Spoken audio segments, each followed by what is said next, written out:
Dayanand online classes में आपका एक बार फिर से स्वागत है।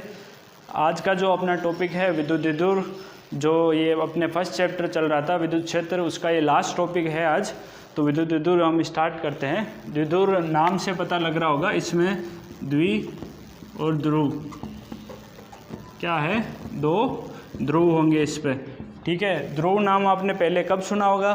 पहले पृथ्वी के केस में सुना होगा। एक उत्तरी ध्रुव है अपना और एक दक्षिणी ध्रुव है। ठीक है, एक ऊपर है एक नीचे नीचे है, मतलब दोनों है तो समान ही, सिमिलरिटीज़ है इसमें। ये 0 डिग्री जो अक्षांश रेखाएं हैं, आपने सुना होगा अक्षांश और देशांतर रेखाएं दो। तो जो अक्षांश रेखाएं हैं उन पर ये 0 डिग्री, ये भी 0 डिग्री है। फ़र्क इतना ही है, ये उत्तर में है नॉर्थ और ये साउथ में दक्षिण। तो ऐसे ही द्विध्रुव के केस में जो विद्युत द्विध्रुव है उसमें कुछ ऐसी सिमिलरिटीज़ हैं। इसमें भी दो ध्रुव होंगे। तो विद्युत द्विध्रुव में दो ध्रुव होंगे आवेश के। ठीक है, तो विद्युत द्विध्रुव क्या है? विद्युत द्विध्रुव जब दो समान परिमाण और विपरीत प्रकृति के आवेशों को अत्यल्प दूरी पर रखा जाता है तो जो निकाय बनता है उसे हम विद्युत द्विध्रुव कहते हैं। तो देखो, ये समान परिमाण Q और Q, इसमें विपरीत प्रकृति, एक -Q है और एक +Q है। इनको कुछ दूरी पे रख दिया, अत्यल्प दूरी मतलब ये दूरी है वो बहुत कम है, ऑलमोस्ट 0 के बराबर है। ठीक है, तो ये दूरी है अपने, मान लो कोई d दूरी है, ये है बहुत ही कम है,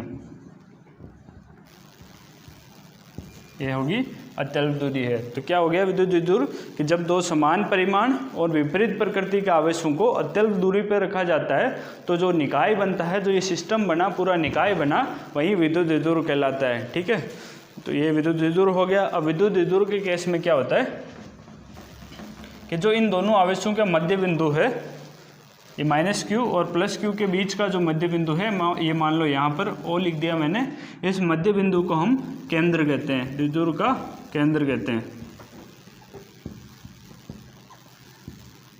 ये जो मध्य बिंदु है उसे हम द्विध्रुव का केंद्र कहते हैं। ठीक है, और जब ये दोनों आवेशों को जो मिलाने वाली जो रेखा है, इसको अगर आगे बढ़ा दो तो ये जो रेखा बन रही है पूरी, उसे हम अक्ष रेखा कहते हैं। कौन सी रेखा? अक्ष रेखा।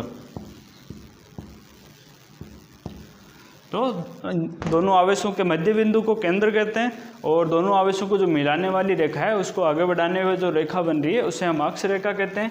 और जो दोनों आवेशों के मध्य बिंदु से एक लंबवत रेखा खींचो, ये जो लंबवत रेखा है इसे हम निरक्ष रेखा, ये सीधी है,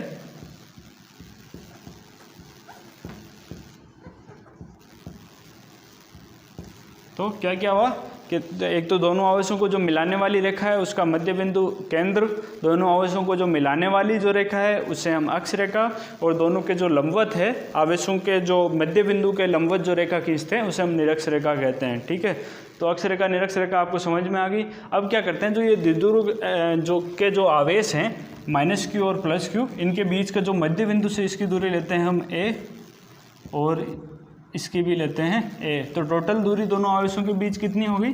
2A।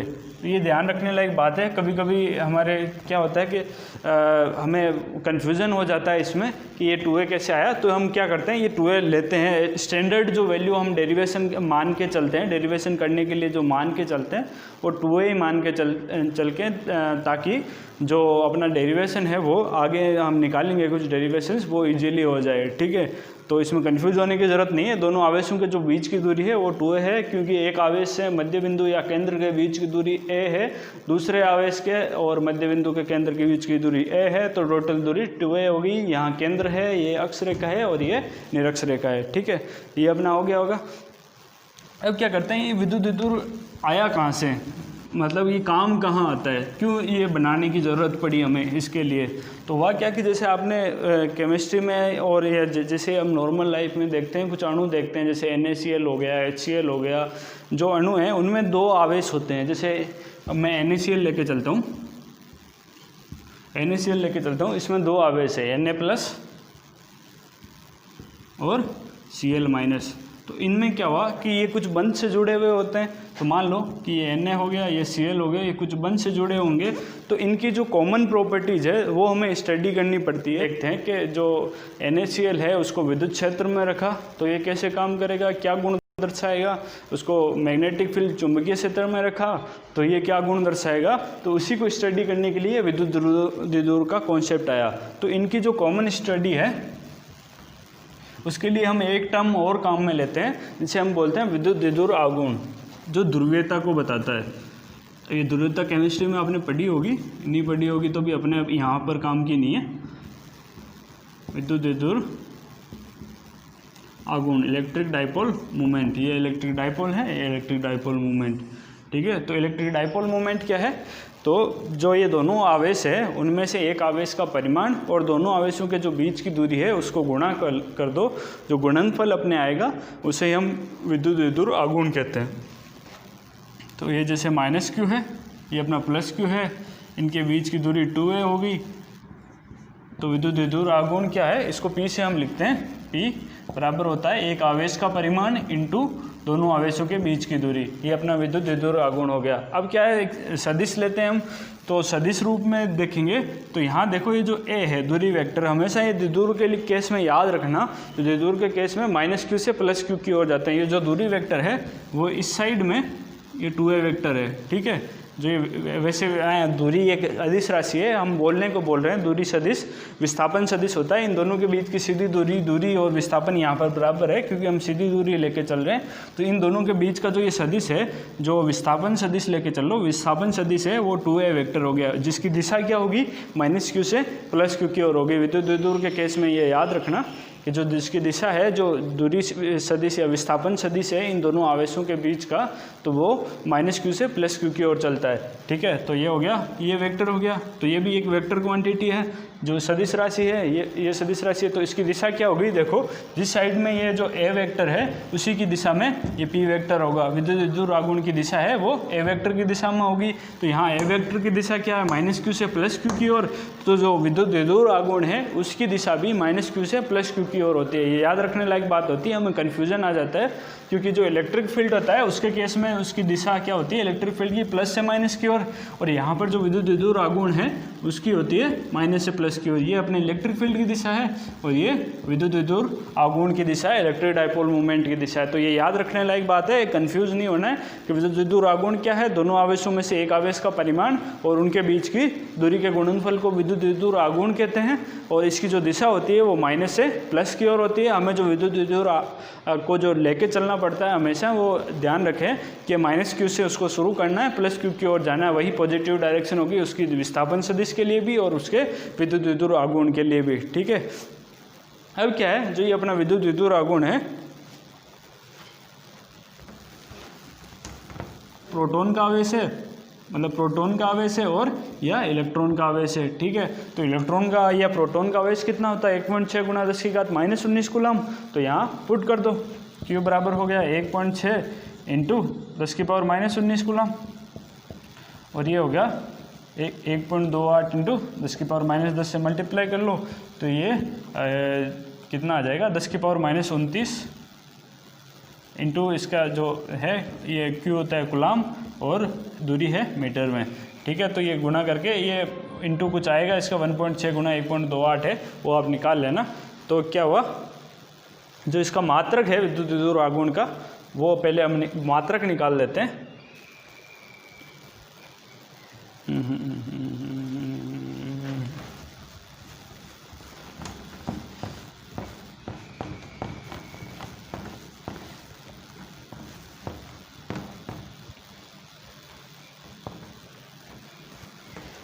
अब क्या करते हैं, हम जो है विद्युत द्विध्रुव आघूर्ण है उसके लिए मात्रक और उसकी जो विमा है वो हम निकालते हैं। तो विद्युत द्विध्रुव आघूर्ण के लिए मात्रक कैसे निकलेगा, मात्रक देखो जैसे P है, P किसके इक्वल है, Q × 2a के, Q Q क्या आवेश के लिए मात्रक होता है कूलाम। A क्या है, जो 2A है वो दूरी है, दूरी के लिए हो गया मात्रक मीटर। तो जो विद्युत विधुर आघूर्ण है उसका जो मात्रक है वो है कूलाम इंटू मीटर। अब इसकी विमा कैसे निकालेंगे, विमा कूलाम इंटू मीटर के लिए अगर विमा निकालनी, कूलाम है आवेश का मात्रक, आवेश क्या होता है धारा इंटू समय, इसकी विमा होती है A1T1, सबसे पहली क्लास में हमने निकाली थी A1T1। और जो मीटर है दूरी के लिए है, तो इसकी विमा क्या होती है L1। तो इसकी जो विमा है वो क्या होगी M0 L1 T1 A1। तो विद्युत विधुर आघूर्ण के लिए विमा क्या आई M0 L1 T1 A1। ठीक है, ये इसकी विमा आ गई। अब क्या करते हैं, विद्युत विधुर आघूर्ण है वो मैंने जैसे पहले बताया था, द्विध्रुव की स्टडी हम क्यों करते हैं, द्विध्रुव के बारे में हमने क्यों पढ़ना स्टार्ट किया। तो उसके लिए ये हुआ कि अणु की हमें प्रॉपर्टीज़ है, अणु को अगर विद्युत क्षेत्र चुंबकीय क्षेत्र आदि में रखा जाता है तो वो क्या गुण शो करते हैं, तो उसकी हम प्रॉपर्टीज़ के स्टडी के लिए विद्युत विधुर का केस लेके आते हैं। तो ऐसे ही अब हुआ क्या कि जैसे अणु को रख रहे थे तो कुछ अणु थे वो विद्युत विधुर है आघूर्ण है उनको शो कर रहे थे, जनरली ऐसे रखा हुआ है इसको ये शो कर रहे हैं।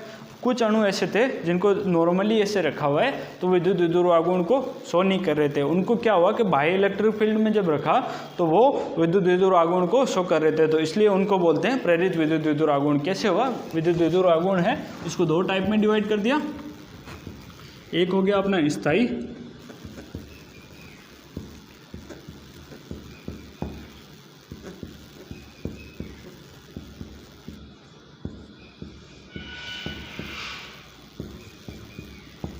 दूसरा क्या हुआ प्रेरित।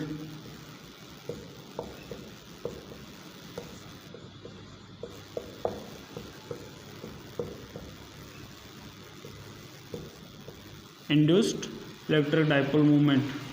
ठीक है, तो विद्युत विधुर आघूर्ण है उसको हमने दो टाइप में डिवाइड कर लिया, स्थायी या स्थिर विद्युत विधुर आघूर्ण और प्रेरित विद्युत विधुर आघूर्ण। इसको स्थिर भी बोलते हैं, स्थिर विद्युत विधुर आघूर्ण। ठीक है, स्थिर विद्युत विधुर आघूर्ण। तो क्या हुआ, स्थिर विद्युत विधुर आघूर्ण और जो ये प्रेरित है, तो क्या हुआ कि जैसे कोई अणु है, NaCl लेके चल लो एक बार फिर से।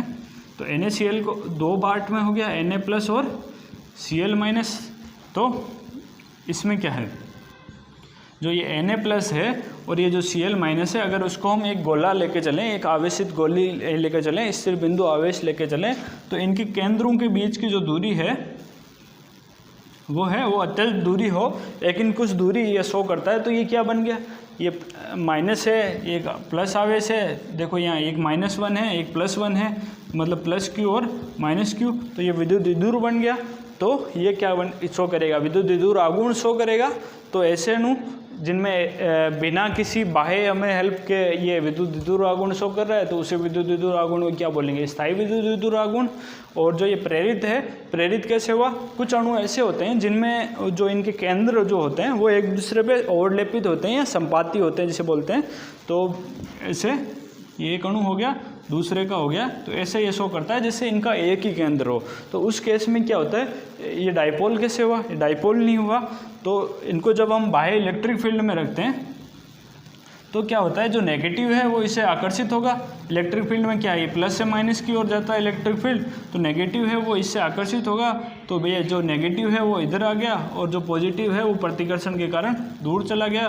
तो इनमें क्या हुआ, बाह्य इलेक्ट्रिक फील्ड लगाने पे जो है द्विध्रुव आघूर्ण उत्पन्न हुआ, ये डाइपोल बना, उसके बाद द्विध्रुव आघूर्ण शो करेगा। तो इसीलिए इस द्विध्रुव आघूर्ण को क्या बोलते हैं, प्रेरित विद्युत विधुर आघूर्ण। तो ऐसा द्विध्रुव आघूर्ण जो हमेशा ही बना रहता है बिना किसी बाह्य हेल्प के, वो स्थायी हो गया। जो हम क्या है कि बाह्य इलेक्ट्रिक फील्ड लगा रहे हैं उसके बाद शो कर रहा है, उसे हम प्रेरित विद्युत विधुर आघूर्ण या इंड्यूस्ड इलेक्ट्रिक डाइपोल मूवमेंट बोलते हैं। ठीक है,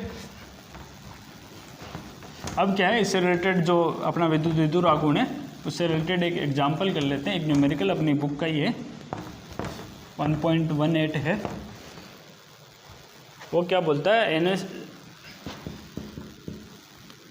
1.18 है, ये कह रहा है कि Na+ और Cl-। NaCl अणु है, उसके लिए Na+ और Cl- है, उसके बीच की दूरी है 1.28 एंगस्ट्रॉम है। ठीक है, तो हमें इसका द्विध्रुव आघूर्ण बताना है। तो ये क्या है, पहली चीज़ तो बाह्य इलेक्ट्रिक फील्ड में नहीं है, स्थायी विद्युत विधुर आघूर्ण वाला है, प्रेरित वाला नहीं है, तो हमेशा ही शो करेगा।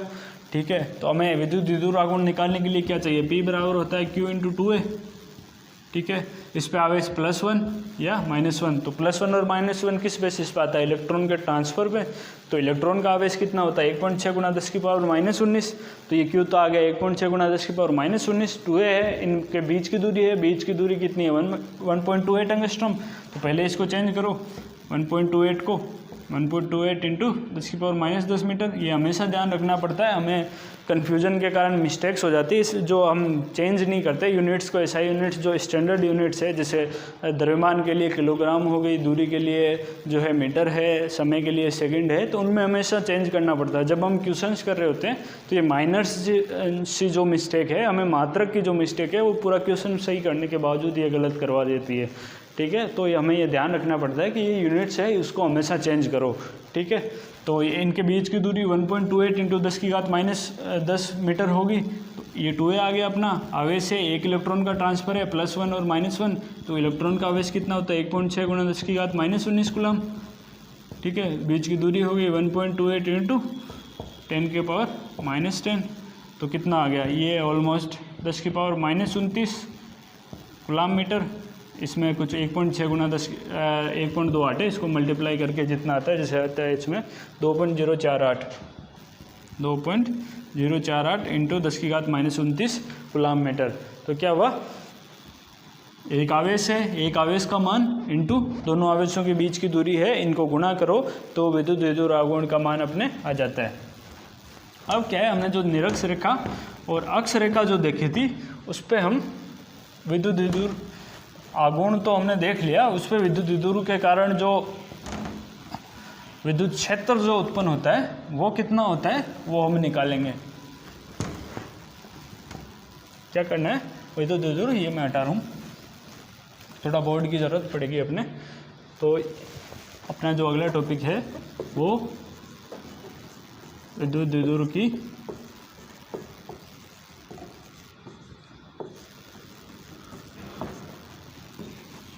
अक्ष पर विद्युत क्षेत्र।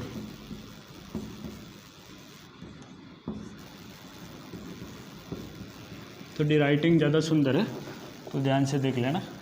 तो क्या है अपना अगला टॉपिक, विद्युत द्विध्रुव की अक्ष पर विद्युत क्षेत्र। हमें अक्ष और निरक्ष दोनों पर विद्युत क्षेत्र निकालना है, तो हम पहले अक्ष पर निकालते हैं फिर निरक्ष पर निकालेंगे। तो बना दो इलेक्ट्रिक डाइपोल। ये -q आवेश है, ये +q आवेश हो गया अपना। अक्ष कौन सी होती है, इन दोनों को मिलाने वाली जो रेखा है ये होगी अक्ष, ठीक है। ये अक्ष रेखा होगी, इस पे मान लो कोई भी P बिंदु है, ठीक है। अब ये बोल रहा है कि ये जो इसका जो मध्य बिंदु या केंद्र है उससे r दूरी पर कोई बिंदु है P अक्ष पर, उस पर हमें विद्युत क्षेत्र निकालना है, ठीक है। तो इन दोनों आवेशों के यहाँ की जो दूरी है वो a होती है, ये भी a होती है, ठीक है। जो a वेक्टर है उसकी डायरेक्शन अपनी ये है, और P भी अपना क्या होता है -q से +q की ओर जाता है, ठीक है, -q से + की ओर। तो ये जो डायरेक्शन है वो P वेक्टर या पॉजिटिव P कैप की डायरेक्शन भी यही है, ठीक है। ये भी ध्यान रखने वाली बात है, डायरेक्शन हमें पता होनी चाहिए। तो ये हो गया। तो अब देखो कैसे निकालेंगे, पहले क्या करते हैं, इसके कारण विद्युत क्षेत्र निकालते हैं इस बिंदु पे, इसके कारण विद्युत क्षेत्र निकालते हैं इस बिंदु पे, ठीक है। तो इनके जो क्या आएगा, दोनों का विद्युत क्षेत्र आएगा, उसका सदिश योग कर लो अध्यारोपण के सिद्धांत से कि इन दोनों आवेशों के कारण जो विद्युत क्षेत्र लग रहा है उनका वेक्टर फॉर्म में हमें जोड़ा तो इस बिंदु पे विद्युत क्षेत्र आ जाएगा। तो क्या करो, ये मान लो ये जो अपना +q आवेश है,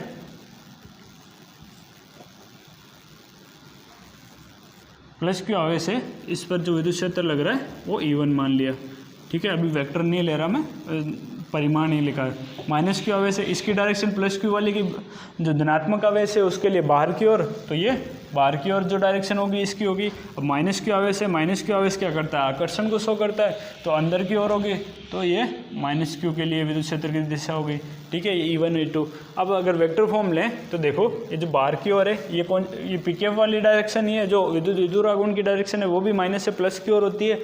ये जो डायरेक्शन है E1 वाली वो देखो इसी डायरेक्शन में, माइनस से प्लस की ओर इसी डायरेक्शन में। तो ये जो इसकी डायरेक्शन है इस वेक्टर की वो P कैप आ गई, और जो E2 है ये P कैप की अपोजिट डायरेक्शन में, तो ये आ गई -P कैप आ गई, ठीक है। ये इनकी डायरेक्शन हमने लिख ली। तो अब लिख लो विद्युत क्षेत्र कैसे होगा, इवन वेक्टर अपना। तो इवन वेक्टर कितना हो गया, इस आवेश के कारण के क्यू बटा दूरी कितनी होगी, ये टोटल दूरी आर है, ठीक है। इसमें से इतना कम करना है हमें, यहाँ तक ही निकालना है। टोटल आर है, ये ए है, तो कितनी बची ये वाली आर माइनस ए, तो ये होगी आर माइनस ए का होल स्क्वायर, और इसकी दिशा क्या है इवन की, वो होगी पी के, ठीक है। तो ये आ गया। अब क्या है, इवन वेक्टर अपना विद्युत क्षेत्र का है वो आ गया। इसकी ये जो क्या होता है फॉर्मूला विद्युत क्षेत्र के लिए, के क्यू बटा आर स्क्वायर। तो इसके बीच की दूरी टोटल आर है, यहाँ तक ही हमें निकालनी है, यहाँ तक का ए है, तो आर माइनस ए का होल स्क्वायर यहाँ आ गया, ये पी कैप आ गई। अब ऐसे ई टू वेक्टर निकालो अपने, ई टू वेक्टर कितना होगा, माइनस क्यू आवेश के कारण यहाँ पर, तो आवेश तो अपना परिमाण तो के क्यू हो गया, ठीक है। तो अब इनके बीच की दूरी निकालनी है, इतनी आर है और ए ज़्यादा होगी, तो ये होगी आर प्लस ए का होल स्क्वायर। अब इसकी डायरेक्शन कहाँ है, इस साइड है, ये माइनस पी कैप की डायरेक्शन में, ठीक है। तो ये अपने दोनों सदिश आ गए। अब क्या करना, अध्यारोपण का सिद्धांत लगाओ। अध्यारोपण के सिद्धांत से ई वेक्टर अपना किसके इक्वल आ गया, E one vector plus E two vector के, ठीक है। अध्यारोपण सिद्धांत क्या बोलता है कि एक से अधिक आवेशों के कारण किसी बिंदु पर जो विद्युत क्षेत्र होता है वो सभी विद्युत क्षेत्रों के सदिशों के इक्वल होता है, ठीक है। यही अपना अध्यारोपण का सिद्धांत है। तो उससे ई वेक्टर बराबर E one vector plus E two vector आ गया। अब इनको जोड़ दो, जो ये ई वेक्टर है ये इस पी बिंदु पर विद्युत क्षेत्र है, ठीक है। ये जो अपना बिंदु है ये पी है, और इस पी में कन्फ्यूज नहीं होना, मैं क्यू लिख देता हूँ इसको, ठीक है। क्यू बिंदु पर विद्युत क्षेत्र है, तो E one vector plus E two vector हो गया। अब लिख लो इनको, के क्यू बटा आर माइनस ए का होल स्क्वायर इंटू पी के प्लस के क्यू बटा आर प्लस ए का whole square into minus p के, ये हो गया, ये यहाँ पर हो गया। मैं आगे उधर कर देता हूँ। अब इन दोनों को हमें जोड़ना है। अब ये जो देखो जो माइनस साइन है वो अगर बीच में आएगा तो ये नेगेटिव हो जाएगा, और एक के क्यू अपना कॉमन आ रहा है, तो ये के क्यू कॉमन आ गया, क्या बचा 1 आर माइनस ए का होल स्क्वायर। के क्यू इसका कॉमन लिया तो 1 आर माइनस ए का स्क्वायर हो गया। अब ये माइनस साइन है वो हम यहाँ ले लेंगे, अगर बीच में प्लस और माइनस हो गया तो माइनस हो जाएगा, प्लस माइनस ये हो गया। इसकी जो डायरेक्शन है वो क्या हो जाएगी, पी कैप हो जाएगी, क्योंकि जो इसके वाला जो माइनस है वो हमने बीच में ले लिया, ठीक है। ये आ गया। अब इसको कर लो एलसीएम लेके, इसका एलसीएम क्या आ जाएगा, लेसे पे जिसे बोलते हैं लघुत्तम समाप्त करते, तो आर माइनस ए का whole square are plus a का होल स्क्वायर, ये इसका एलसीएम आ गया। के क्यू अपना बाहर चल ही रहा है, ठीक है। तो अब क्या है, आर प्लस ए का स्क्वायर यहाँ पे आएगा, एलसीएम लेके करना तो आता होगा आपको, और यहाँ हो जाएगा आर माइनस ए का स्क्वायर इंटू इसकी जो डायरेक्शन है वो पी कैप चल रही है, ठीक है। अब आगे लो, आगे क्या करो, इसका होल स्क्वायर खोल लो, ठीक है। ये के क्यू, ये हो गया आर स्क्वायर प्लस 2r है plus A square, A plus B का स्क्वायर कैसे बोलते हैं, A square plus 2ab plus B square, ये हो गया माइनस, ये कैसे खुलेगा, ए माइनस बी का whole square, A square minus 2ab plus B square, तो ऐसे होगा। तो ये देखो ये खुल गया आर स्क्वायर माइनस 2r है प्लस ए स्क्वायर, ठीक है बटा। अब ये देखो अगर इस स्क्वायर को एक बार भूल जाएं तो a minus b into a plus b है, तो ये कितना हो जाएगा a square minus b square, तो ये हो गया आर स्क्वायर माइनस ए स्क्वायर का होल स्क्वायर, ठीक है। ये हो गया, और इसकी जो डायरेक्शन है वो चल रही है अपने पी कैप। अब आगे देखो, अगर इसको माइनस है ये अंदर जाएगा, जहाँ प्लस है वो माइनस हो जाएगा, यहाँ प्लस हो जाएगा, यहाँ माइनस हो जाएगा, यहाँ प्लस हो जाएगा, यहाँ माइनस हो जाएगा, तो ये minus r square plus r square ये जाएगा, और प्लस ए स्क्वायर माइनस ए स्क्वायर ये भी चला जाएगा। ये कितना बचा, प्लस 2r है और प्लस 2r है, तो कितना बचेगा ऊपर, प्लस 4r है, के क्यू इंटू 4ra बटा are square minus A square का whole square into P cap, ये अपना आ गया। अब देखो हम जो विद्युत द्विध्रुव की डेफिनेशन से यही लेकर चलते हैं कि जो दोनों आवेशों के जो बीच की दूरी है वो अत्यल्प दूरी लेकर चलते हैं। तो अगर अत्यल्प दूरी है ये, तो जो जैसे ये यहाँ लिखता हूँ आर स्क्वायर माइनस ए स्क्वायर है, जो अपना ए है, अगर ये अत्यल्प दूरी हुआ तो क्या होगा, जो आर स्क्वायर माइनस ए स्क्वायर है वो किसके इक्वल हो गया, आर स्क्वायर के इक्वल हो गया, ठीक है। अगर ये मान लो अत्यल्प मतलब मान लिया कि 0 के लगभग हो गया, तो आर स्क्वायर में से 0 घटाओगे तो आर स्क्वायर ही बचेगा। ठीक है, तो ऐसे ही यहाँ पर ये क्या बचा, मैं इधर लिखता हूँ के क्यू इंटू 4r है, नीचे क्या बचेगा बस आर स्क्वायर का whole square into P cap. ठीक है, अब क्या है आर स्क्वायर है, आर की पावर 4 हो जाएगा, आर की पावर 4 है, एक आर कट गया, यहाँ ऊपर एक आर और है तो आर क्यूब बचेगा नीचे। यहाँ से इधर से मैं ऐसे चल रहा हूँ, तो के क्यू बटा इसको क्या करो 4a जो अपना है उसको 2 पार्ट में डिवाइड कर दो, 2 इंटू 2a, ये हो गया। नीचे क्या बचेगा, आर की पावर 4 हो गया था, उससे एक आर कट गया था, आर क्यूब बचेगा, ये आर क्यूब हो गया। इसकी जो डायरेक्शन चल रही है वो चल रही है पी कैप चल रही है। ठीक है, अब ये क्यू इंटू ये 2a है, जो q इंटू 2 है वो अपना द्विध्रुव आघूर्ण है, इलेक्ट्रिक डाइपोल मोमेंट, तो इसको p हो जाएगा ये, तो क्या बच गया अपना 2 k p बटा आर क्यूब की पावर p क्यूब, ये आ गया। कैसे आया पता लग गया होगा, एक बार वापस बता देता हूँ पूरा का पूरा डेरिवेशन का शॉर्ट में, कि माइनस क्यू और प्लस क्यू आवेश है उसकी वजह से विद्युत क्षेत्र लगेंगे। एक विद्युत क्षेत्र लग रहा है प्लस क्यू के लिए जो बाहर की ओर है वो पी कैप डायरेक्शन होगी, जो क्यू की जो पी कैप की जो डायरेक्शन होती है, विद्युत द्विध्रुव आघूर्ण की जो डायरेक्शन होती है वो माइनस क्यू से प्लस क्यू की ओर होती है, तो इसकी डायरेक्शन होगी E1, और जो पी कैप है E1 की जो प्लस क्यू के कारण विद्युत क्षेत्र लग रहा है, जो माइनस क्यू के कारण जो विद्युत क्षेत्र लग रहा है वो अंदर की ओर लगेगा, तो उसकी जो डायरेक्शन होगी वो माइनस पी कैप होगी। ठीक है, अब इसके जो बाकी जो बचा हुआ है हम E1 और E2 वेक्टर है उसका हम लिखेंगे फॉर्मूलाज लिखा, जो इनके बीच की दूरी है वो निकाल ली, इस पॉइंट और इस पॉइंट के बीच की दूरी क्या होगी, ये जो टोटल दूरी r है इसमें से a घटाया तो r माइनस a बची, और इस पॉइंट माइनस क्यू से इस पॉइंट के बीच की दूरी कितनी बची, टोटल दूरी r है और इसमें से a जोड़ा और यहाँ पे तो r प्लस a इनका होल स्क्वायर, ये इसको जोड़ करते गए यहाँ पे यहाँ तक हो गया होगा। यहाँ आपको पता नहीं लगा होगा, हो सकता है यहाँ पे ये कैसे हुआ कि जो आर स्क्वायर माइनस ए स्क्वायर का होल स्क्वायर है अपने नीचे, जो ए स्क्वायर है जो ए है अपनी अत्यल्प दूरी है आर के मुकाबले बहुत कम है। अगर आर के मुकाबले बहुत कम है तो आर स्क्वायर में से ए स्क्वायर को घटाएंगे तो सिर्फ आर स्क्वायर ही बचेगा। ठीक है, अगर आर स्क्वायर मान लोगे एक की वैल्यू है एक मान लो तो भी आर बहुत ज़्यादा दूरी है, तो ये इसमें से घटाएंगे तो भी ये 0 होगा, 1 के बराबर तो नहीं होती, ये होती है ए होती है वो 10 की पावर -10 में होती है ऑलमोस्ट, तो 1 में से 10 की पावर -10 ही घटा लो तो वो भी बहुत कम हो जाएगी, फिर उसका वर्ग होगा तो 10 की पावर -10 का वर्ग कितना हो जाएगा 10 की पावर -20, तो ये मतलब आर स्क्वायर माइनस ए स्क्वायर है। कहने की बात मतलब ये हुआ कि आर स्क्वायर माइनस ए स्क्वायर है, उसका लगभग जो मान है वो आर स्क्वायर के बराबर आ जाएगा। अब इसका आर स्क्वायर माइनस ए स्क्वायर का होल का वर्ग है तो इसका भी वर्ग हो जाएगा, ये आर की पावर 4 हो गया। अब अपने पास क्या चल रहा है 4r है बटा आर की पावर 4, नीचे कितना है यहाँ मैं ऐसे लिख देता हूँ 4r है बटा आर की पावर 4, इसमें से ऊपर एक आर है वो कट जाएगा, आर क्यूब बचेगा नीचे।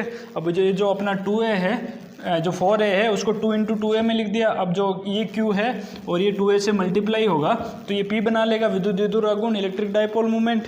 ठीक है, तो क्या बचा 2k और ये p बटा आर क्यूब पी कैप, ये अपना अक्ष पर जो विद्युत क्षेत्र आता है विद्युत द्विध्रुव के आघूर्ण के कारण वो इतना आ जाता है। ठीक है, आपको समझ में आ गया होगा।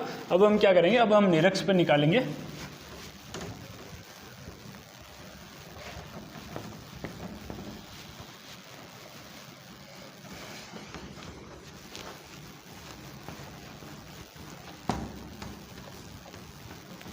तो अक्ष पर विद्युत क्षेत्र कितना है 2kp अपॉन आर क्यूब, और इसकी जो डायरेक्शन है वो पी कैप की डायरेक्शन है। जो निरक्ष वाला है वो थोड़ा सा कॉम्प्लिकेटेड है तो ध्यान से देखना। अक्ष वाला मैं यहाँ पर लिख देता हूँ, ये क्या आया अक्ष पे 2kp upon r cube into P cap, ये आया इलेक्ट्रिक फील्ड है। अक्ष पर कोई बिंदु है r दूरी पर, उस पर जो विद्युत क्षेत्र है वो ये आया। ठीक है, अब निरक्ष के लिए निकालते हैं। तो विद्युत द्विध्रुव में निरक्ष पर विद्युत क्षेत्र, निरक्ष पर कोई बिंदु है, हमने क्या किया एक माइनस क्यू आवेश है, ये प्लस क्यू आवेश है, ये अपना द्विध्रुव हो गया। निरक्ष कौन सी होती है, इसके मध्य बिंदु से जो लंबवत रखा है ये निरक्ष होगी। इस पर कोई आर दूरी पर जो बिंदु है, लाइन हो सकता है थोड़ी टेढ़ी मेढ़ी हो, ठीक है, ये कोई बिंदु क्यों मान लिया हमने, ये कितनी दूरी पर है, ये आर दूरी पर है। ठीक है, तो अब माइनस क्यू के कारण जो विद्युत क्षेत्र लगेगा, माइनस क्यू के कारण अंदर की ओर मतलब आकर्षण वाला, तो ये इधर हो गया, ये हो गया E2, ठीक है, E2 वेक्टर।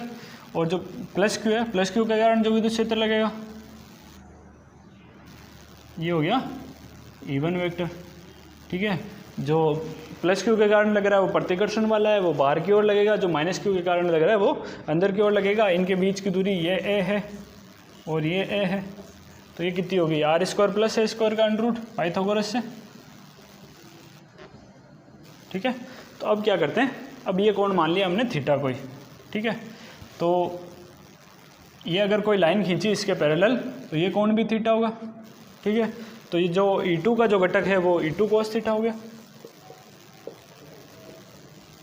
एक बार के लिए क्या करते हैं, E1 और जो E2 है उसके परिमाण निकाल लेते हैं पहले, ठीक है। तो E1 जो है अपना E1 वेक्टर का मोड, ठीक है, वो कितना हो जाएगा, KQ बटा आर स्क्वायर होता है। दूरी कितनी होगी इस बिंदु से इस बिंदु के बीच की दूरी अंडर आर स्क्वायर प्लस ए स्क्वायर, तो ये होगी अंडर आर स्क्वायर प्लस ए स्क्वायर का होल स्क्वायर, ठीक है। अब E2 कितना हो गया, E2 ये KQ तो ऊपर का ऊपर ही आ गया, बीच की दूरी कितनी होगी, ये ए है ये आर है, तो ये भी अंडर आर स्क्वायर प्लस ए स्क्वायर होगी।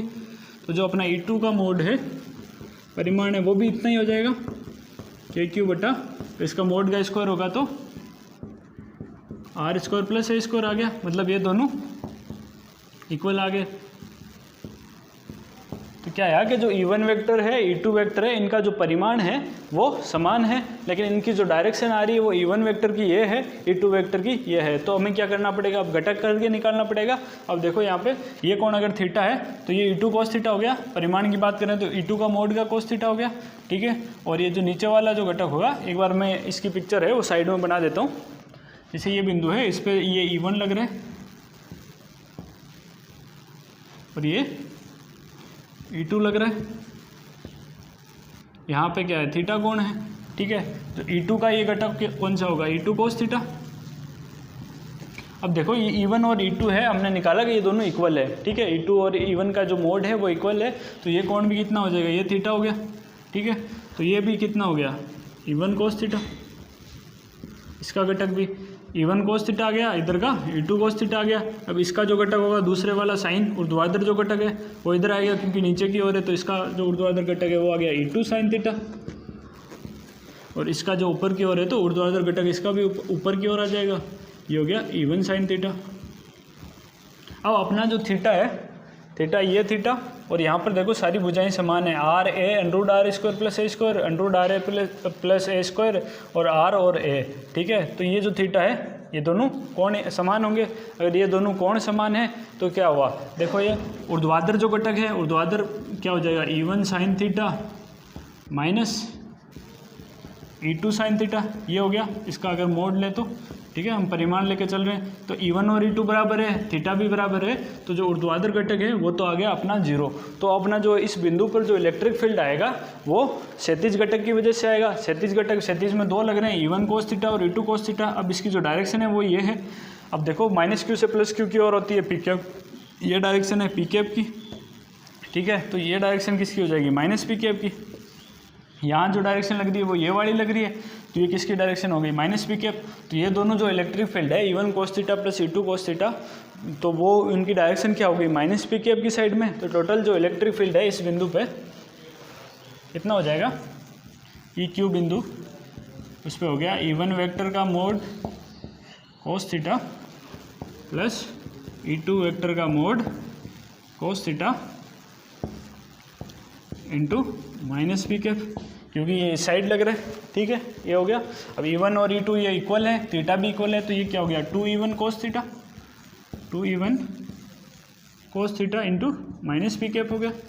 अब वैल्यू लिखते जाओ, E1 की क्या है, 2 इंटू KQ बटा are square plus A square, क्योंकि अंडरवुड है स्क्वायर से हट जाएगा, 2 इंटू KQ बटा are square plus A square, ठीक है।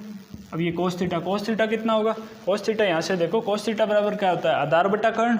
आधार क्या है, ये वाला, तो ये ए हो गया आधार, और ये कर्ण क्या हो गया, अंडरवुड आर स्क्वायर प्लस ए स्क्वायर, तो ये हो गया ए बटा तो इसकी डायरेक्शन जो चल रही है वो चल रही है माइनस पी के। समझ में आया होगा कि जो इलेक्ट्रिक फील्ड है अपना के क्यू बटा are square plus A square है। जो कॉस थीटा है, कॉस थीटा कितना हो जाएगा आधार बटा कर्ण, आधार कितना ए, कर्ण कितना अंडर आर स्क्वायर प्लस ए स्क्वायर। तो ये आ गया इसका। तो अब इसको लिख दो, इधर कर देता हूँ। जो इलेक्ट्रिक फील्ड है टोटल ई क्यू बराबर कितना आ गया के क्यू इंटू ये जो 2 है ये वाला, इसको ए के पास में लिखेंगे, ये हो गया बटा नीचे कितना है आर स्क्वायर प्लस ए स्क्वायर की घात, यहाँ पर 1 है, यहाँ 1/2 है, 1 + 1/2 3/2 होगी। तो are square plus A square की घात 3/2। अब वापस फिर से वही कि जो ये ए स्क्वायर है वो आर की तुलना में ए बहुत कम है, तो जो आर स्क्वायर प्लस ए स्क्वायर है उसकी पावर 3/2 वो किसके इक्वल हो जाएगी, आर स्क्वायर की पावर 3/2 के। ठीक है, तो ये क्या हो गया आर क्यूब हो गया ना, 2 से 2 गया तो आर क्यूब बच गया। जो ये क्यू इंटू 2 है इसकी जो डायरेक्शन है वो माइनस पी के चल रही थी, जो क्यू इंटू 2 है वो कितना है पी, तो वापस कर दो के पी बटा नीचे आ गया r cube into minus p के। तो ये जब जो अपना इलेक्ट्रिक फील्ड है वो आ गया निरक्ष पे। अब देखो अक्ष वाले और निरक्ष वाले को, ये के पी बटा r cube minus P cap है, ये 2 के पी बटा r cube plus p cap है। तो इनमें कितना सा फर्क आ रहा है, अगर हम मापांक लें ये निरक्ष वाले का मापांक लें तो ये के पी बटा आर क्यूब है, ये 2 के पी बटा आर क्यूब है। तो समान दूरी पर जो अक्ष पर जो विद्युत क्षेत्र आएगा वो जो निरक्ष पे जो आने वाला विद्युत क्षेत्र है उसी दूरी पर उसका डबल होगा। ठीक है, तो ये कैसे हुआ एक बार वापस बता देता हूँ कि ये कोई बिंदु मान लिया निरक्ष पे, निरक्ष कौन सी होती है, दोनों आवेशों को मिलाने वाली रेखा के मध्य बिंदु का लंबवत जो रेखा होती है उसे निरक्ष रेखा कहते हैं। उस पर कोई आर दूरी पर कोई बिंदु है, उस पर विद्युत क्षेत्र निकालना है, तो विद्युत क्षेत्र निकालना है तो क्या क्या जो माइनस क्यू है, माइनस क्यू की वजह से जो विद्युत क्षेत्र है वो इस साइड होगा, प्लस क्यू की वजह से इस साइड होगा, क्योंकि प्लस आवेश के लिए बाहर की ओर, माइनस के लिए अंदर की ओर। ठीक है, तो ये हो गया। अब इसके जो बीच की दूरियां पाइथागोरस हैं, ये अंडर आर स्क्वायर प्लस ए स्क्वायर होगी, ये अंडर आर स्क्वायर प्लस ए स्क्वायर होगी। तो हमने मापांक निकाले, तो ई वेक्टर का मोड है ये दूरी के लिए, तो जो ई2 वेक्टर का मोड है वो इस दूरी के लिए, ये दोनों निकाल लिए, ई1 वेक्टर और ई2 वेक्टर का मोड ये दोनों इक्वल आ गए।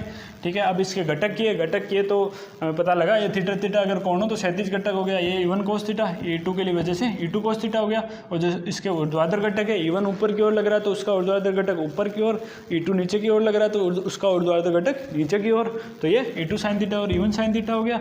ठीक है, तो अब इसे निकाल देंगे। अब ऊर्ध्वाधर घटक अगर ई1 ई2 बराबर है, थीटा अपने इक्वल है, तो क्या हुआ ये 0 हो जाएगा। ऊर्ध्वाधर घटक तो जो घटक बचेगा इलेक्ट्रिक फील्ड का वो बचेगा 36 घटक। 36 घटक लग रहा है अपना इस साइड में, जो इलेक्ट्रिक डाइपोल मोमेंट है, विद्युत द्विध्रुव आघूर्ण है, उसकी दिशा है इस साइड, तो ये होगी माइनस पी कैप इसकी दिशा, इसीलिए माइनस पी कैप होगी।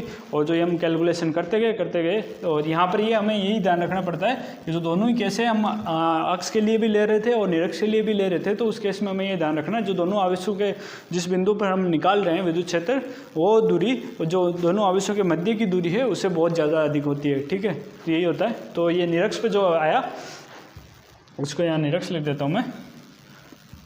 तो जो अक्ष पर जो विद्युत क्षेत्र आता है उसी दूरी के लिए निरक्ष पर आने वाले विद्युत क्षेत्र का डबल होता है। ठीक है, तो ये अपना जो अक्ष और निरक्ष पे है उस पर जो विद्युत क्षेत्र कैसे निकालते हैं वो आ गया, उसका डेरिवेशन समझ में आ गया हुआ। मैथमेटिक्स है, हमें कॉन्सेप्ट थोड़ा पता होना चाहिए कि इनकी डायरेक्शंस क्या होगी और इनके बीच की दूरी है वो कैसे लेंगे, कौन से घटक कैसे होंगे। फिर जो न्यूटन है, न्यूटन का दूसरा नियम है वो हर जगह ही घुस जाता है।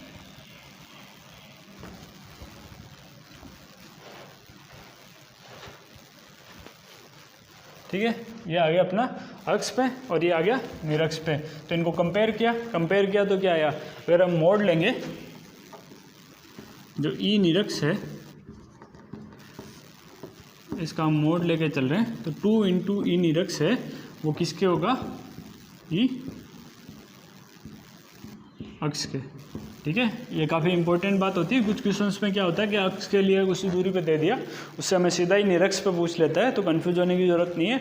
या तो पूरा करो इसे आर क्यूब और पी वगैरह निकाल के, या सीधा ही इसको डबल कर दो तो ये इस पर आ जाएगा। तो इससे रिलेटेड एक क्वेश्चन है अपना बुक का ही सॉल्व एग्जाम्पल, वो कर लेंगे। डायरेक्शन देख लो, एक की डायरेक्शन पी कैप आ रही है, एक की उल्टी आ रही है। ठीक है, तो अगर डायरेक्शन भी पूछे तो अक्ष की जो डायरेक्शन है उसकी उल्टी आती है, अपोजिट डायरेक्शन में है। निरक्ष के लिए जो विद्युत क्षेत्र है वो आता है। तो अपने बुक का एक एग्जाम्पल है, एग्जाम्पल नंबर 1.19। ठीक है,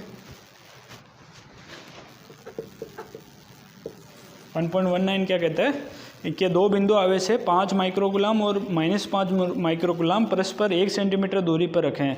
जो दो बिंदु आवेश है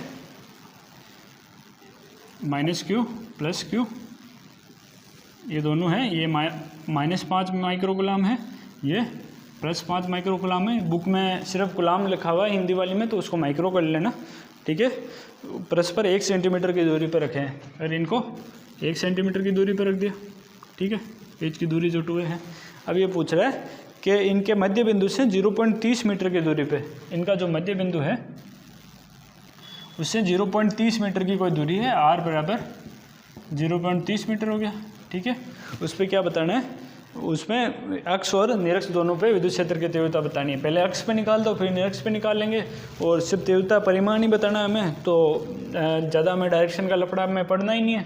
तो दोनों के बीच की दूरी जो 2a है वो कितनी होगी, 1 सेंटीमीटर, मतलब 10⁻² मीटर, ठीक है।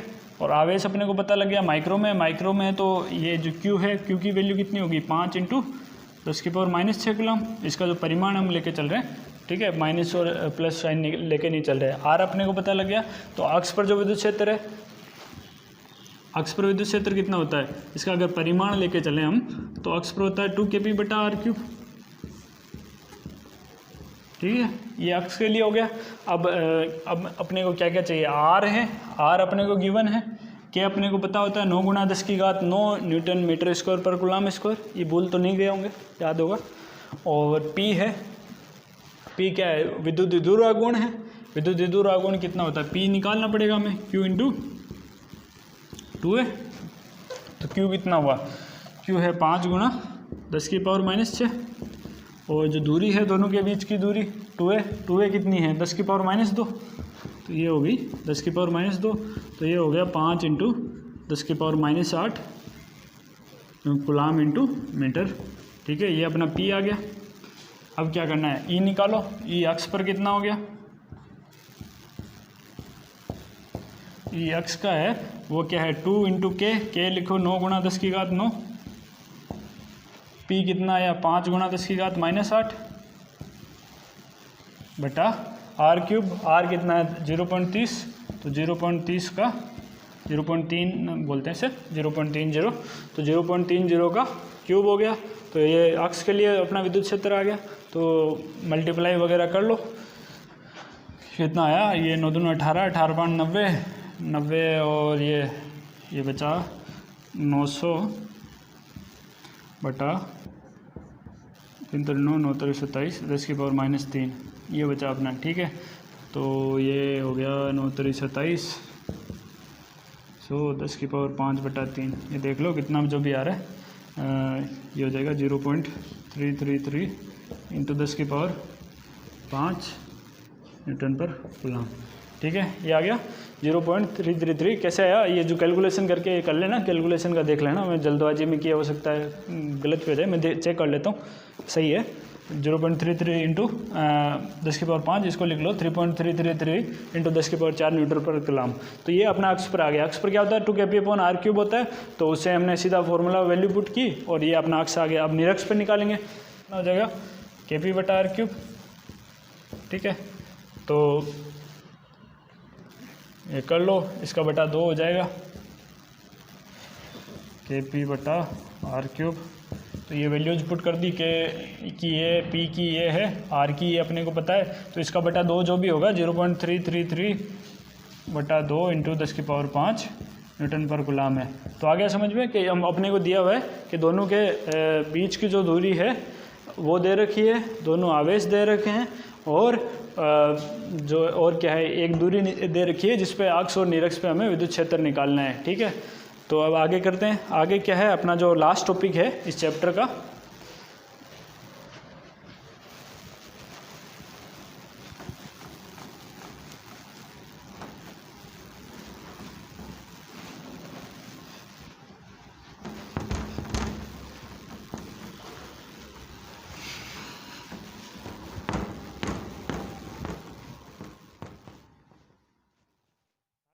वो है एक समान विद्युत क्षेत्र में विद्युत द्विध्रुव आघूर्ण, जो विद्युत द्विध्रुव है उस पर बलागुण कितना लगेगा, ठीक है। तो अपना टॉपिक हुआ एक समान विद्युत क्षेत्र में विद्युत द्विध्रुव पर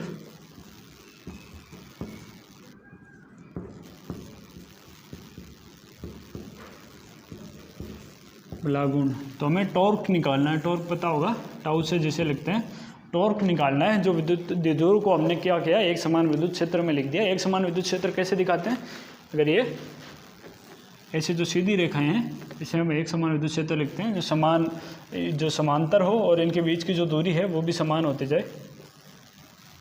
तो एक समान विद्युत क्षेत्र है, इस पर क्या किया हमने, ये जो अपना द्विध्रुव है वो रख दिया, ये अपना ई वेक्टर हो गया, ये माइनस क्यू और ये प्लस क्यू। तो इस पे जो है द्विध्रुव पर बलागुण कितना लगेगा वो हमें निकालना है। तो पहले क्या करते हैं, बलागुण क्या होता है, बलागुण आपको पता होगा आर क्रॉस एफ होता है घूर्णन के केस में, और लीनियर जो अपनी सीधी रेखा की गति है उसके केस में क्या होता है, जैसे दूरी है, दूरी को हम कोण बोल देते हैं घूर्णन वाले में, और वेग हुआ, वेग को एंगुलर वेलोसिटी, घूर्णी वेग या जो भी बोलते हैं एंगुलर वेलोसिटी हो जाएगी। और जो ए जो आता है इसमें, त्वरण जो आता है लीनियर मोशन में, जो सीधी रेखा की गति है उसमें जो आता है उसको हम एल्फा लिख देते हैं उधर। तो ऐसे ही जो बल होता है जो लीनियर मोशन का है, बल है,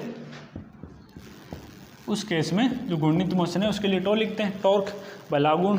ठीक है, तो जो घूर्णन के लिए जो बल जिम्मेदार होता है उसे हम बलागुण कहते हैं। ठीक है, जो घूर्णन कर रही है वस्तु है उन पे जो बल लग रहा है। ठीक है, तो अब कैसे निकालेंगे, तो सबसे पहले क्या करते हैं, इस पे जो बल कितना लग रहा है पहले ये देख लेते हैं। द्विध्रुव आघूर्ण को अगर हमने विद्युत क्षेत्र में रखा तो इस पे बल कितना लगा, तो प्लस क्यू आवेश है, प्लस क्यू आवेश पे विद्युत क्षेत्र की दिशा में बल लगता है। एफ वेक्टर अपना क्या होता है, क्यू ई वेक्टर। ठीक है, तो प्लस क्यू आवेश पे विद्युत क्षेत्र की दिशा में, माइनस क्यू आवेश पे विद्युत क्षेत्र की विपरीत दिशा में। तो ये प्लस क्यू पे लगा अपना क्यू ई वेक्टर, और जो माइनस क्यू पे लगेगा वो विद्युत क्षेत्र की विपरीत दिशा में लगेगा, तो इधर लग गया ये माइनस क्यू ई वेक्टर। तो टोटल बल कितना हो गया, कुल बल इस पे कितना लग रहा है विद्युत द्विध्रुव पे, प्लस क्यू के आवेश की वजह से आगे की ओर क्यू ई वेक्टर, दूसरा कौन सा लग रहा है माइनस क्यू आवेश की वजह से जो पीछे की ओर लग रहा है, ये हो गया। तो Q E vector minus Q E vector, ये कितना हो गया, 0। तो एक समान विद्युत क्षेत्र में आप विद्युत द्विध्रुव को रखो तो उस पर जो बल लगता है, टोटल बल जो लग रहा है वो 0 लगता है। तो अब ये बात ये आई कि जो अपना टॉर्क है, बलागुण है, वो आर क्रॉस एफ होता है। तो अगर बल ही 0 आ गया तो बलागुण कैसे आएगा, तो ऐसे केसेस में क्या होता है कि जब तक ये जो विद्युत द्विध्रुव है ये संरेखित ना हो, मतलब कि ये है कि दोनों जो बल लग रहे हैं, ये होता है कि विद्युत द्विध्रुव जो ये बलागुण है वो कब तक लगता है, बलागुण कब तक लगेगा, जब तक कि ये जो दोनों बल होते हैं, ये बल जो आगे की ओर लग रहा है, ये बल जो पीछे की ओर लग रहा है, ये एक लाइन में ना लग जाए। मतलब ऐसे ये तो अभी कैसे लग रहा है, एक इधर लग रहा है, लग तो एक ही दिशा में रहे, एक ऊपर की ओर यहाँ लग रहा है, पर लेकिन ये एक लाइन में क्या हुआ, एक लाइन कैसे कि ये एक लाइन खींची हुई है, तो इधर ये लगे उधर ये लगे, ऐसे एक लाइन में जब तक नहीं हो जाते तब तक बलागुण लगता है अपना। ठीक है, तो यहाँ पर एक लाइन में नहीं है, तो एक लाइन में करने के लिए क्या करते हैं, बलागुण लग जाता है। तो बलागुण कैसे, बलागुण क्या होता है, बलागुण होता है कि जो बल है, जो बल लग रहा है उन दोनों बलों के बीच की लंबवत दूरी, तो इन दोनों बलों के बीच की लंबवत दूरी हमें निकालनी पड़ेगी। तो ये होगी, ये लंबवत दूरी होगी दोनों बलों के बीच की। ठीक है, अपना ये क्या है, 2a है, अगर ये कोण थीटा हो तो ये कितना हो जाएगा, ये लंब कितना हो जाएगा, कर्ण दिया हुआ है तो लंब बटा कर्ण, लंब बटा कर्ण बराबर साइन थीटा होता है। ठीक है, तो कर्ण अपना 2a है, तो ये लंब कितना हो गया, 2a साइन थीटा। अगर ये वेक्टर फॉर्म में ले तो 2a वेक्टर साइन थीटा हो गया, ये अपना कर्ण आ गया। तो इन दोनों के बीच की लंबवत दूरी ये आ गई। अब एक बल कितना लग रहा है, बल का परिमाण लेना हमने। बल क्या होता है, जो बलागुण है, टॉर्क क्या हो जाएगा, बल इंटू बलों के बीच की दूरी, दूरी कितनी होगी 2a साइन थीटा, और जो बल है, बल कितना लग रहा है अपना क्यू ही लग रहा है। ठीक है, तो क्यू को अपने क्या किया, आगे ले लिया, ये क्या आ गया, क्यू इंटू 2a। ठीक है, और ई साइन थीटा, साइन थीटा को लास्ट में लेके क्यू इंटू 2a कितना हो गया अपना पी, विद्युत जो अपना है इलेक्ट्रिक डाइपोल मूवमेंट, विद्युत द्विध्रुव आघूर्ण, पीई साइन थीटा हो गया। ठीक है, टॉर्क। तो अब देखो क्रॉस प्रोडक्ट में क्या होता है, जो अपना टॉर्क है ये वेक्टर होता है, तो क्रॉस प्रोडक्ट के केस में क्या होता है, क्रॉस प्रोडक्ट के केस में ये होता है जो ए क्रॉस बी है वो ए बी साइन थीटा के इक्वल होता है, तो ये अपना जो टॉर्क है बलागुण है वो भी किसके इक्वल हो गया, टॉर्क का वेक्टर बराबर P cross E, P vector cross E vector, ठीक है। ये अपना जो बलागुण है वो आ गया। अब देखो इसकी जो डायरेक्शन है, डायरेक्शन अब आपने देखी होगी, जैसे वेक्टर आप पढ़ रहे थे तो उस टाइम देखा होगा ए क्रॉस बी है वो अगर सी वेक्टर के इक्वल हो, ठीक है, तो ये जो बी वेक्टर है वो सी वेक्टर के, ये दोनों लंबवत होते हैं और ये भी इसके लंबवत होता है, ठीक है। ये मतलब जो ए क्रॉस बी बराबर सी है तो ए वेक्टर है और सी वेक्टर भी एक दूसरे के बीच में 90 डिग्री का कोण बनाएंगे, और जो बी वेक्टर और सी वेक्टर है वो भी एक दूसरे के बीच में 90 डिग्री का कोण बनाएंगे। तो यहाँ जो टॉर्क का वेक्टर है वो P vector cross E vector है, तो जो पी वेक्टर है वो भी टॉर्क के साथ 90 डिग्री का कोण, ई वेक्टर है वो भी टॉर्क के साथ 90 डिग्री का कोण। अब देखो ये जो अपना विद्युत जो द्विध्रुव है वो ऐसे रखा हुआ है, तो पी वेक्टर की जो डायरेक्शन माइनस पी से प्लस की ओर, ये पी वेक्टर हो गया, ये अपना ई वेक्टर हो गया।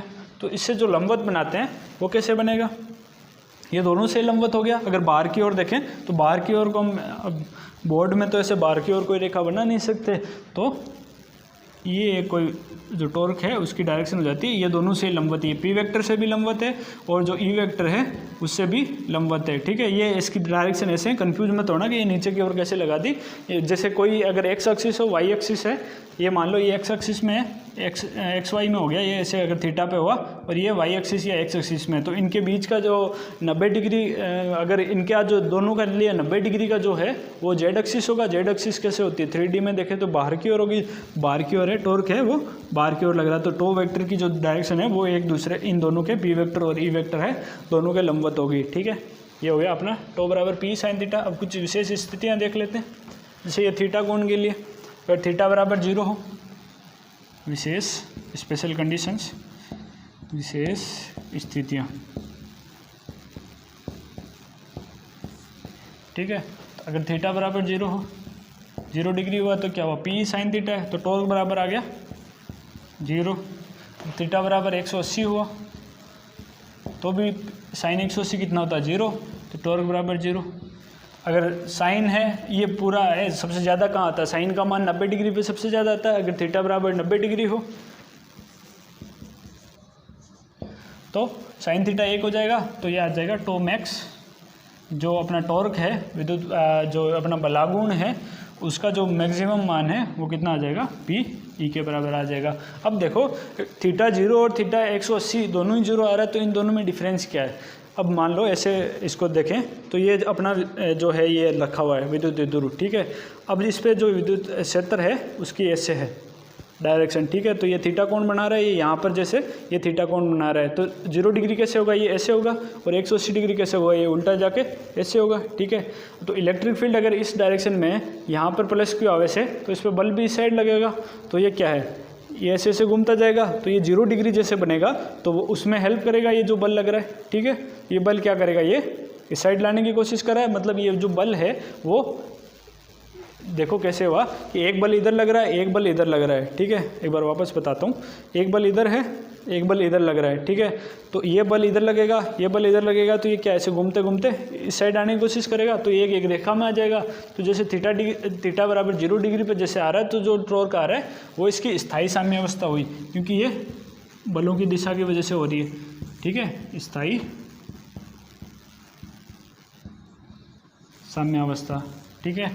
अब दूसरी जो है थीटा बराबर 180, अब थीटा बराबर 180 कैसे होगा कि जैसे ये टॉर्क अपना है, जो अपना द्विध्रुव है वो हुआ, तो उस पर जो बल लगेंगे वो इस साइड लग रहे हैं। अगर इन बलों के जो विपरीत दिशा में अगर हम इसको घुमाएं तो 180 होगा। बलों की बल तो इधर लगा रहे हैं, लेकिन इसको हम घुमा रहे हैं, बलागुण है वो ऐसे लग रहा है, तो वो स्टेबल कंडीशन नहीं होगी, वो अपने आप क्या करेगा, बल वापस लगेंगे, तो घूम के वो 0 डिग्री पे आने की कोशिश करेगा। तो ये जो साम्यावस्था होती है टो बराबर 0 वाली, वो होती है अस्थायी साम्यावस्था। तो जब ये थीटा है, जो विद्युत द्विध्रुव और इलेक्ट्रिक फील्ड के बीच का कोण है वो 0 डिग्री होता है, तब होती है स्थायी साम्यावस्था। जब इनके बीच का जो कोण है वो अगर 180 डिग्री होता है, तो इनके बीच में जो साम्यावस्था होती है उसे हम बोलते हैं अस्थायी साम्यावस्था, ठीक है। अब अपना जो इसका लास्ट है एक न्यूमेरिकल है वो कर लेते हैं।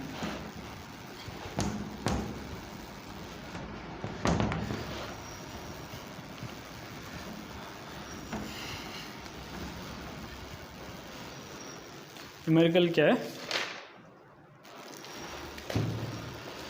कि 1.20 है अपना, 2 आवेश है प्लस माइनस 1000 माइक्रोकुलाम, 1000 माइक्रोकुलाम है, उनको परस्पर 2 mm की दूरी पर रखा है। तो जो दोनों आवेशों के है, एक माइनस क्यू है, एक प्लस क्यू है, माइनस 1000 माइक्रोकुलाम, ये प्लस 1000 माइक्रोकुलाम, इन दोनों को है वो 2 mm की दूरी पर रख दिया। ठीक है, अब बताना है कि इस जो विद्युत दूर है उस पे जो इलेक्ट्रिक फील्ड है उसमें रखा है इसको, वो है इलेक्ट्रिक फील्ड का मान है 15 × 10⁴ न्यूटन पर कूलम। ठीक है, और जो कोण है जो ई और जो इसका जो विद्युत दूर है उसके बीच में जो बन रहा है वो बन रहा है 30 डिग्री का कोण। ठीक है, ये सब दे दिया, समझ में आ गया होगा कि एक तो आवेशों के मान दे दिए, एक इलेक्ट्रिक फील्ड का मान दे दिया और दोनों आवेशों के बीच की दूरी दे दी और थीटा दे दिया। तो हमें टॉर्क निकालना है। टॉर्क क्या है? P sine theta. बलागुण क्या होता है? P sine theta. पी अपने को निकालना है, पी क्या है? क्यू इंटू 2 है, और ई अपने को पता है, साइन थीटा अपने को दिया हुआ है, तो क्यू इंटू 2 है निकाल लो। क्यू कितना है? 1000 माइक्रोकुलाम। तो माइक्रोकुलाम को फिर से चेंज करो कुलाम में, 10⁻⁻6 कुलाम इंटू पी निकाल रहे हैं हम। जो दोनों के बीच की दूरी है 2 है, 2 है कितनी है? 2 mm। 2 mm को वापस मीटर में चेंज करो, मिलीमीटर को मीटर में चेंज करते हैं तो 10⁻³ आता है। ठीक है, ये आ गया। तो ये कितना आ गया? 2 × 10⁻⁻6 कुलाम मीटर। ठीक है, तो ये पी आ गया अपना, पी निकाल लिया। ई गिवन है, थीटा अपने गिवन है, सीधी वैल्यूज पुट कर दो। ठीक है, पी कितना है? पी कितना है? 2 × 10 के, तो अपना पी कितना है? 2 × 10⁻⁻6। तो अपना पी कितना है? 2 × 10⁻⁻6। ठीक है, ई कितना है? ई गिवन है 15 × 10⁴ साइन 30। साइन 30 कितना होता है? 1/2।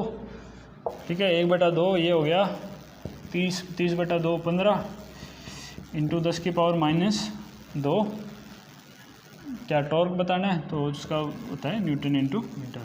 ठीक है, तो जो इसका जो बलागुण जो आ रहा है, जो विद्युत दूर पे जो आ रहा है वो 15 × 10⁻⁻2 न्यूटन मीटर आ रहा है। तो ये अपना चैप्टर है, थ्योरेटिकली वो कंप्लीट हो गया। ये मेरा पहला चैप्टर जो मैंने पढ़ाया है, सीधा ऑनलाइन आके पढ़ाया है। हो सकता है कुछ मिस्टेक हुई हो तो माफ़ करना, बाकी अपनी तरफ से मैंने बेस्ट दिया। अगर आपके कोई सजेशन हो मेरे इन फ्यूचर पढ़ाने के तरीके पे, मुझे कुछ चेंजेस जैसे करने चाहिए, अगर आप कुछ सजेशन देना चाहिए तो आप दे सकते हैं नीचे कमेंट बॉक्स में। अगर आपको कुछ समझ में नहीं आया तो उसको भी कमेंट बॉक्स में दे सकते हैं। अगर आपका कोई कुछ क्वेश्चन हो, कुछ एक्स्ट्रा कुछ डाउट्स पूछने हो तो वो भी लिख सकते हो, मैं उनका रिप्लाई करूँगा।